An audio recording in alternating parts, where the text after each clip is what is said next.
Bueno, mis amadas hermanas, mucha paz de Dios en sus vidas, en sus corazones, mucha paz del Eterno, soberano y precioso Dios, quien nos ha llevado y nos lleva y nos guía a toda la verdad. Bueno, tenemos por claro, tenemos con entendimiento que hay mucha confusión por lo alterado que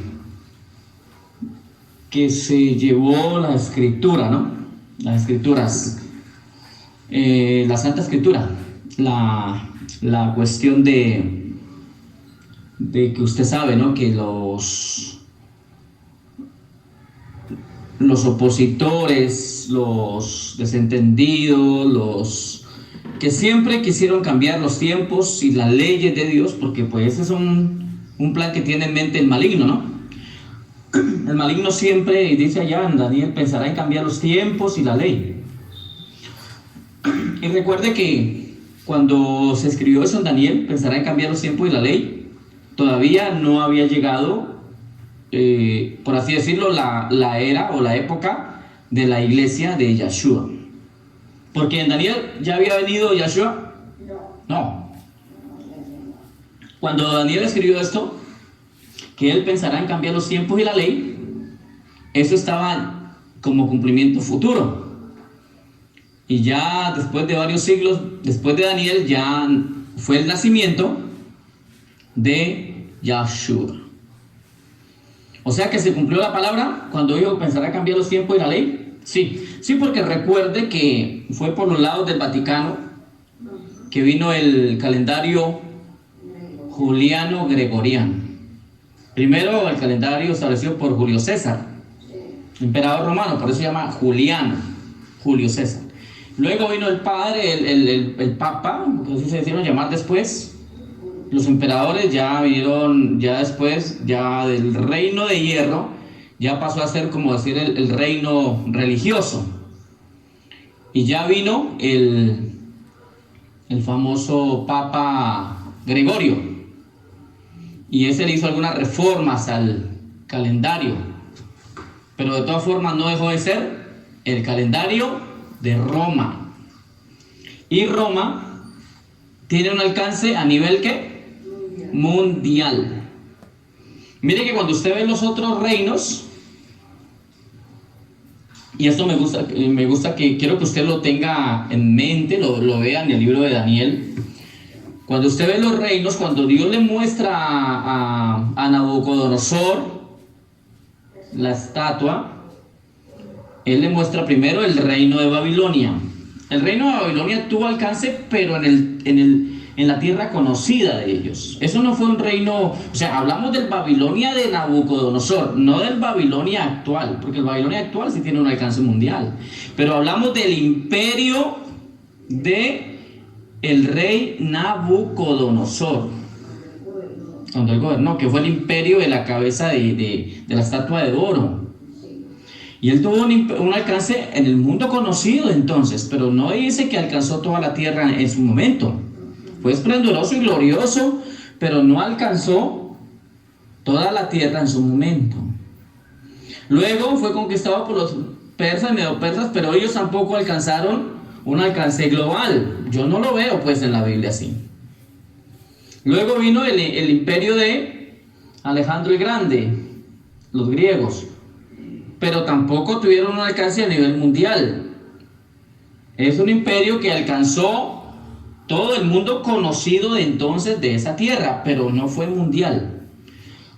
Pero cuando vino el reino de hierro, Roma, ese sí tuvo un alcance global. Y ese lo estamos viendo actualmente. Pero ahora están fusionados, porque la cuarta bestia espantosa se fusiona en todas las otras bestias que vio también Daniel. ¿Sí? Entonces, vemos que ahora están fusionados en esos imperios y todos como que se unen para hacer el imperio global, lo que se llama en sí ¿qué? La Gran Babilonia. Esa sí es la Gran Babilonia religiosa, espiritual, demoníaca, la madre de todas las abominaciones en esta tierra. Y por supuesto, ahí está Roma, y Roma prácticamente es el que está empuntando ahorita la Gran Babilonia. Aunque pues hay otras fuerzas poderosas, ¿no? Están los árabes, musulmanes, ¿no? Están los que vienen de la descendencia de Ismael. Ajá, entonces eso tiene un alcance a nivel mundial. En este momento el alcance que tiene es mundial. Por lo tanto, tenemos que abrir la mente. Yo les digo, tenemos que abrir la mente a lo que está pasando a nivel del mundo entero para que ustedes no vayan a ser engañados en ninguna manera. Tenemos que abrir nuestra mente, nuestro corazón al entendimiento de todas estas cosas para que cualquier indocto con corbata, con saco, con un cartón, ¿sí? Con un diploma, nos venga a decir a nosotros que las cosas son como ellos creen. No, la historia tiene la historia bíblica, la historia en Dios, tiene su razón, tiene su sentido, tiene su lógica. Dios no es un Dios que obra con locura. Dios no es un Dios que obra por obrar. Dios es un Dios que tiene todo bajo su control y permite muchas cosas precisamente por la necedad del hombre, por la rebeldía del hombre, por la transgresión del hombre. Entonces Dios permite muchas situaciones adversas en este mundo para disciplinarnos, llamarnos la atención y hasta castigarnos. ¿Por qué? Porque pues Dios al que ama disciplina y corrige y azota al que toma por hijo. ¿De acuerdo? Entonces recordemos, les hago toda esta introducción aquí, mis amadas hermanas, porque para que ustedes entiendan de dónde viene todo este alcance que tuvo y aún tiene la iglesia romana. O sea que la Biblia que nosotros manejamos, que fue traducida por hombres también del catolicismo, de una u otra manera, allí introdujeron ¿qué? Muchos errores. Por eso hago el énfasis, ¿no? Del alcance que tiene el poder de la cuarta bestia, ¿sí? El imperio de hierro que ahora es religioso y que logró meter sus manos sucias aún en la palabra de Dios y contaminarla. De allá donde viene el imperio grecorromano, de donde vienen los nombres que le cambiaron a nuestro amado Dios y a su Hijo.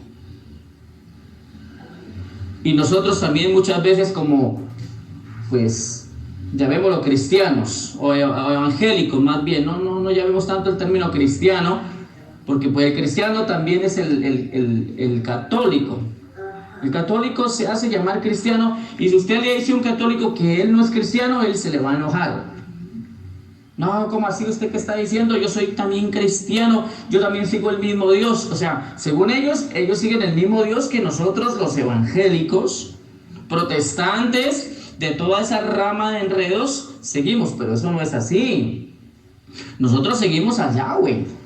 Estamos en pos de Yahweh y de su hijo Yeshua.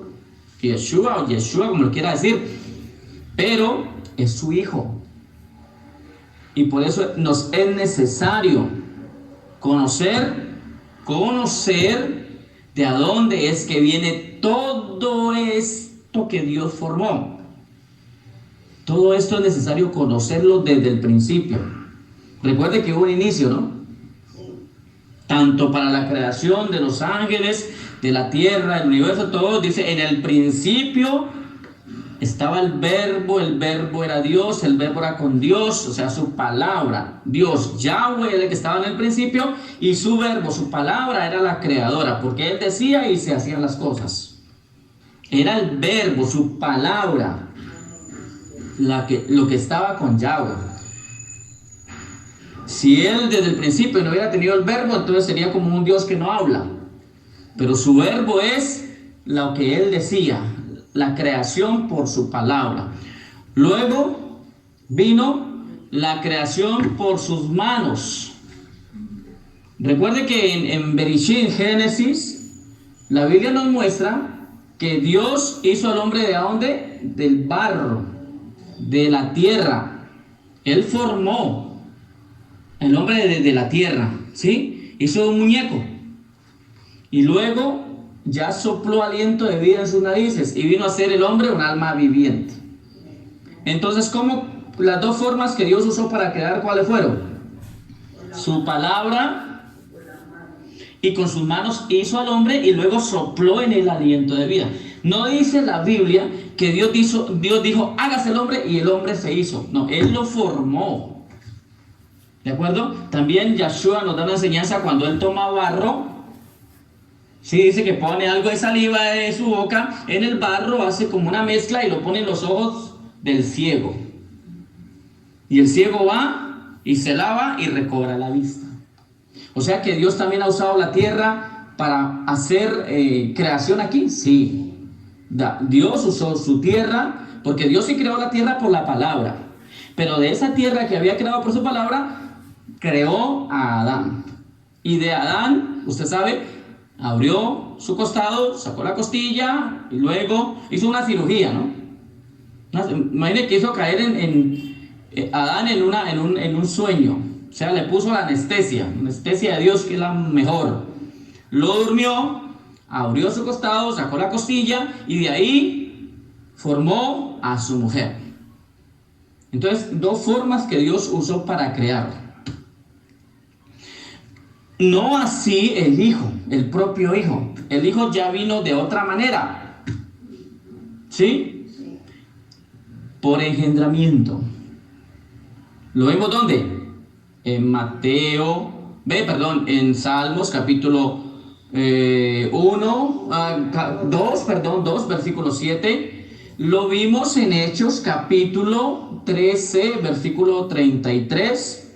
Y lo vemos también en Hebreos capítulo 1, versículo 5. ¿Sí? Entonces, esto es que aquí es donde vamos nosotros comprendiendo muchas más cosas. Para que no nos sigan engañando, amadas hermanas. No nos van a seguir engañando. Las religiones, las ideologías, las fábulas, los entre comillas, los grandes sabios de ese mundo ya no nos engañan. Ya sabemos cómo son las cosas. Porque crecimos con una ideología de una religión cristiana trinitaria que tampoco fue así. Y comenzamos a creer lo que nos decían los indoctos y siempre le decimos amén a lo que ellos nos decían. Pero hoy por hoy le decimos amén, es a lo que Dios dice. Sea su nombre bendito por todas las generaciones. Entonces, en alguna oportunidad, el Señor Yeshua, cuando le preguntaban de algo, de aquello, le reclamaban por lo que Moisés había dicho. Pero Moisés dio esta carta, pero Moisés dijo esto, pero Moisés. ¿Y qué les dijo Yeshua, el Hijo del Dios Eterno? Pero al principio no fue así. ¿De acuerdo? Al principio no fue así. Porque Moisés por allá en el libro de Deuteronomio, creo que está, miremos un momentico, sí creo que es Deuteronomio, donde él da carta, permite la carta de divorcio. Sí, es Deuteronomio. Sí, para el versículo, capítulo 24, nos dice que Moisés permitió carta de divorcio por ciertas situaciones en las leyes humanitarias, pero cuando le reclamaron a Yeshua acá en el Nuevo Testamento, está en Mateo 5, Mateo 19, él dice, Moisés lo permitió por la dureza de sus corazones. Mas al principio no fue así. Acompáñeme a Mateo, capítulo 19. ¿Sí? Búsqueme una parte donde dice, al principio no fue así.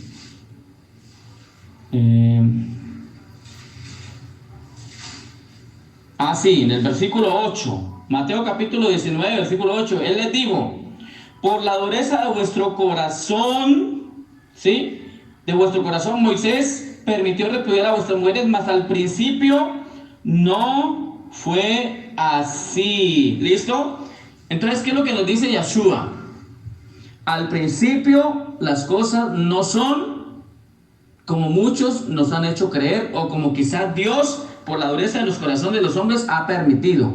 O sea, Dios lo que quiere es que las cosas vuelvan al principio en su estado original y correcto. ¿Amén? ¿Sí me hago entender en esto?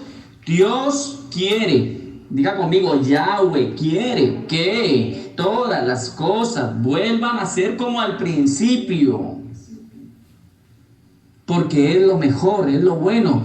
Ya lo que vino de ahí en adelante, porque Dios estableció sus leyes, sus mandamientos, sus decretos, sus preceptos, Dios los estableció. Pero luego, por dureza de corazón, en la ley de Moisés se permitieron algunas cosas, pero no es lo correcto. Es como decir la voluntad perfecta de Dios y la voluntad que Él permite.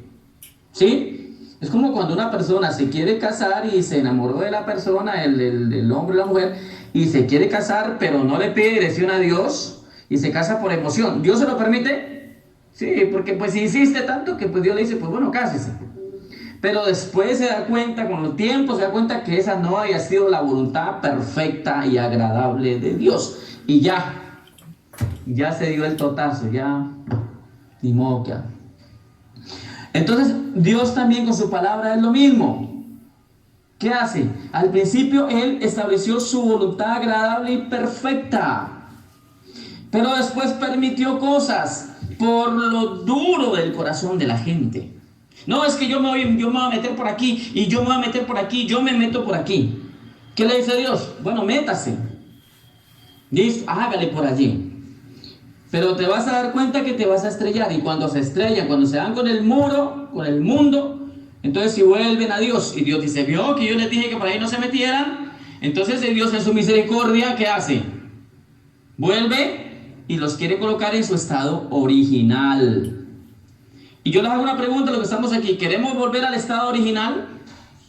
¿Queremos volver al estado donde Dios realmente nos formó y como Él nos hizo y con todas las de la ley de Dios? ¿Queremos volver allá? Entonces esa palabra es para usted. Volver a las raíces, volver a la ley de Dios. Ojo, no a la ley de Moisés, que para nada perfecto. O sea, la ley de Moisés no salvó a nadie.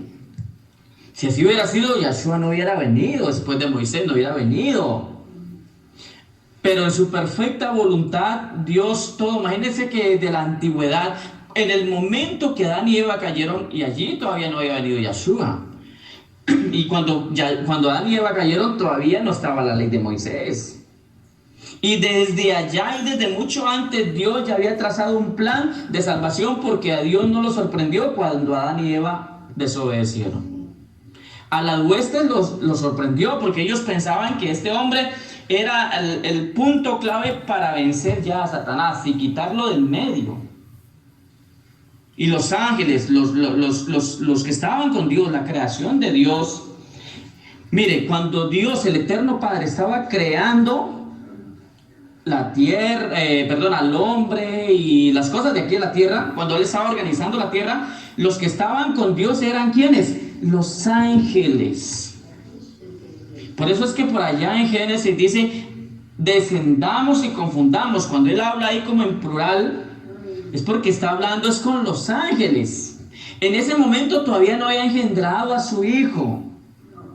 Su hijo vino a ser engendrado acá, cuando ya Él vino a nacer de esta joven virgen. Entonces por eso muchas veces han dicho que no, que ahí estaba el Padre, el Hijo y el Espíritu Santo, porque dice descendamos o hagamos. No, allí era en un diálogo con sus huestes. Entonces Dios está hablando con sus huestes, y cuando ellos vieron que Adán no cumplió el propósito y desobedeció, entonces ellos se asombran. Dice, bueno, ¿y ahora quién? Ahí sí como dijo, ¿ahora quién podrá ayudarnos? Y ellos se sorprendieron. Mas el Eterno, ¿qué dijo? Esto no me toma por sorpresa, aunque le dolió mucho y lloró mucho. Pero él dijo, esto no me sorprende. ¿Por qué esto no me sorprende? Porque él todo lo sabe. Los ángeles sorprendieron porque ellos no todo lo saben. De hecho, los ángeles, ellos tenían que ser siempre instruidos por el portador de luz. Luzbel, en aquel entonces, Luzbel, el portador de luz. Él era el que les llevaba el conocimiento de la luz, las profundidades de la luz. Y ellos aprendían.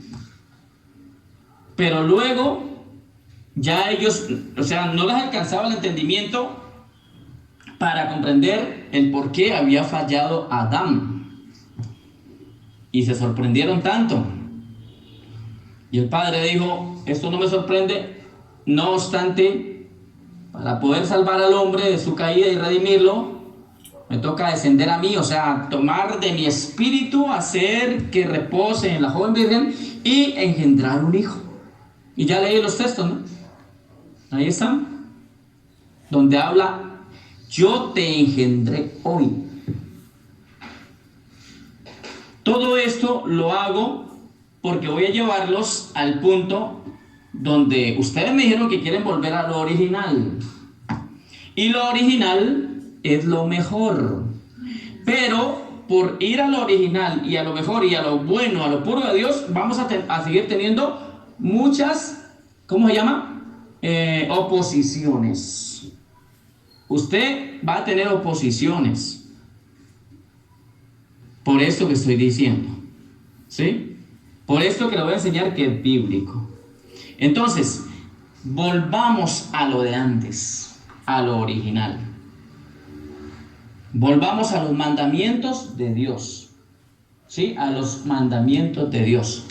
Ante todo, el mandamiento primero dice, amarás a Dios con todo tu corazón, con todas tus fuerzas, con toda tu alma, con toda tu mente. Y esto implica obedecerle. Pero obedecerle a Dios es lo difícil. Solo hubo un hijo de él, de su propia naturaleza. Ojo, no creado, engendrado. ¿Listo? Engendrado. Porque Dios le dio vida a través de aquella mujer. No en relación sexual como los hombres, no. Su Santo Espíritu fue un engendramiento santo, puro, sin pecado, sin relación sexual, nada de eso. Porque aquí el hombre y mujer, para poder tener un hijo necesitan engendrar. El hombre engendra en la mujer. Eso se llama engendrar, ¿sí o no? Le engendró un hijo, le engendró una hija. ¿Y eso sale de dónde? No es que el hombre dice, no que el hombre le dice a una mujer, te mando la palabra y ¿qué hace engendrada? Así no he visto un embarazo, así no funciona. Tiene que ser por concesión, por vía sexual. En cambio, Dios no tiene que llegarse a nadie sexualmente. Él lo crea y Él lo hace porque Él es soberano, Él es el Todopoderoso. Entonces, vamos a volver a lo original. Gloria a Dios. Vamos a dejarlo aquí. Vamos a hacer un reposito. Ustedes como que andan. Y luego continuamos con la segunda parte, que es donde vamos a estar en esta parte. ¿Listo? Con los textos. Apunten los textos, se los voy a dar porque son los textos que vamos a estudiar en la segunda parte. Razones para guardar y santificar el día de reposo. ¿Sí? Porque 6 días trabajó Dios. Hizo su creación. Y al séptimo reposó. ¿Sí? Al séptimo reposó. Entonces, vamos a apuntar ahí algunos textos. Génesis capítulo 2, 3. Jeremías capítulo 17, versículo 27. Lucas capítulo 4, versículo 16. Lucas capítulo 23, versículo 54 al 56. Hechos capítulo 18, 4. Puede ir hasta el 11. Apocalipsis capítulo 14, versículo 12. Isaías 66, 22 al 23. Amén. Entonces, con este tema vamos a dar la segunda parte de esta exposición. Por eso necesitamos abrir la mente, el corazón, porque necesitamos llevarle el conocimiento a los que no han entendido, a los que no entienden, a los que se oponen, a los que no quieren revelación. Pero nosotros vamos a hacer nuestra parte, amén. Ya el que no quiera, pues dice la palabra, porque son casa muy rebelde. Entonces Dios nos ayude a tener conocimiento de esto, entendimiento, y a mejorar en estas situaciones. Gloria sea al Eterno.